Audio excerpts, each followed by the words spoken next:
সুপ্রিয় নবম দশম শ্রেণীর শিক্ষার্থীবৃন্দরা, তোমরা কেমন আছো? আশা করি ভালো আছো। আমার চ্যানেলের পক্ষ থেকে তোমাদের সবাইকে শুভেচ্ছা এবং অভিনন্দন। আজ আমি তোমাদের শেখাতে আসছি অধ্যায় 12 অনুশীলনী 12.4 16 নম্বর অঙ্ক।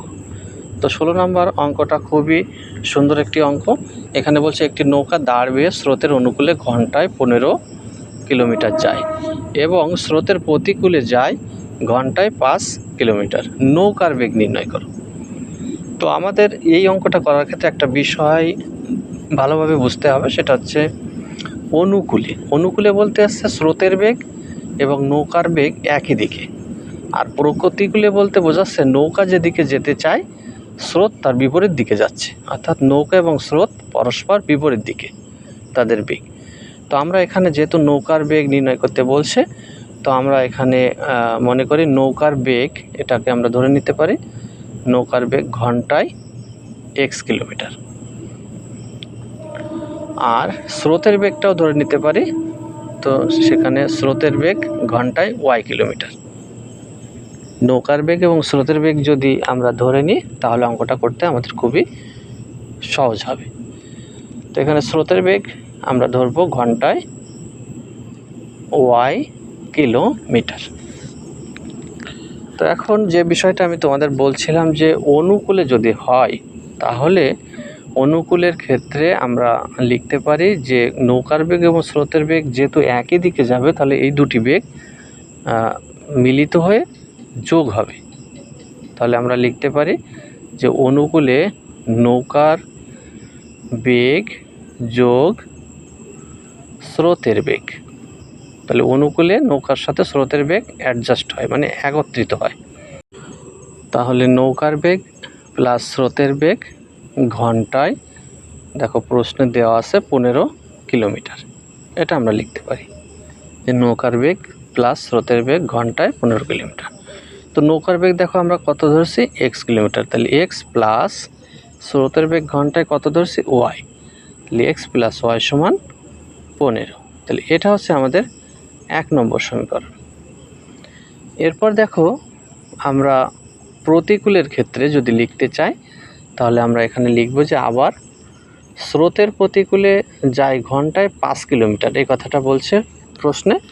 তো আমরা এখানে লিখব প্রতিকূলে, তখন নৌকার বেগ থেকে স্রোতের বেগ বিয়োগ হবে।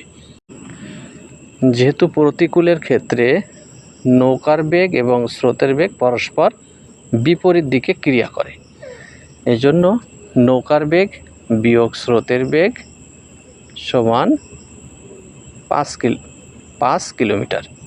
এখানে দেখো প্রশ্নে 5 কিলোমিটার আছে, ঘন্টায় 5 কিলোমিটার। তাহলে এখানে আমরা 5 দিয়ে দেব, 5 কিলোমিটার। এখন নৌকার বেগ আমরা ঘন্টায় কত ধরছিলাম x কিলোমিটার, বিয়োগ স্রোতের বেগ ধরছিলাম y কিলোমিটার, সমান হচ্ছে 5। এটা হচ্ছে আমাদের 2 নম্বর সমীকরণ। তো এখানে দেখো যে প্রথম যেটা পেয়েছিলাম এটা প্রথম শর্তে লিখতে পারি, আর দ্বিতীয় ক্ষেত্রে যেটা পেয়েছি এটা দ্বিতীয় শর্তে লিখতে পারি।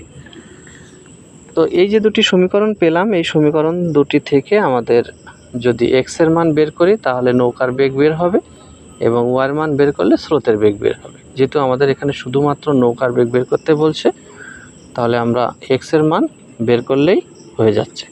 তো সমীকরণ দুটিকে একসাথে আমরা বসালাম যে x প্লাস y সমান 15, x মাইনাস y সমান 5।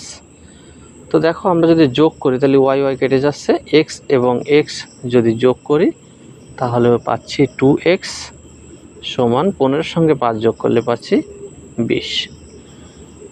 এখানে আমরা ডান পাশে লিখব যোগ করে এই কথাটি লিখব, বা x সমান আমরা বের করতে পারি 20 বাই 2, বা x সমান 20কে 2 দিয়ে ভাগ করলে আমরা পাচ্ছি 10। তাহলে এখানে দেখো আমাদের যেটা বের করতে বলছে যে নৌকার বেগ ঘন্টায় x কিলোমিটার, তাহলে নৌকার বেগ আমাদের নির্ণয় করতে বলছে, তাহলে নৌকার বেগ কিন্তু আমাদের নির্ণয় করা হয়ে গেছে। যদি আমাদের স্রোতের বেগও বের করতে বলতো তাহলে y এর মানও আমাদের বের করতে হতো। যেহেতু শুধুমাত্র নৌকার বেগ বের করতে বলছে এজন্য আমরা এখানে এক্স পর্যন্ত বের করব, এক্সের মান নির্ণয় করব শুধু, অর্থাৎ নৌকার বেগ 10 কিলোমিটার। তো আশা করি শিক্ষার্থী বন্ধুরা তোমরা অঙ্কটা বুঝতে পারছো। তো তোমাদের সাথে আবারও দেখা হবে আগামী পর্বে। সে পর্যন্ত তোমরা ভালো থেকো, সুস্থ থেকো।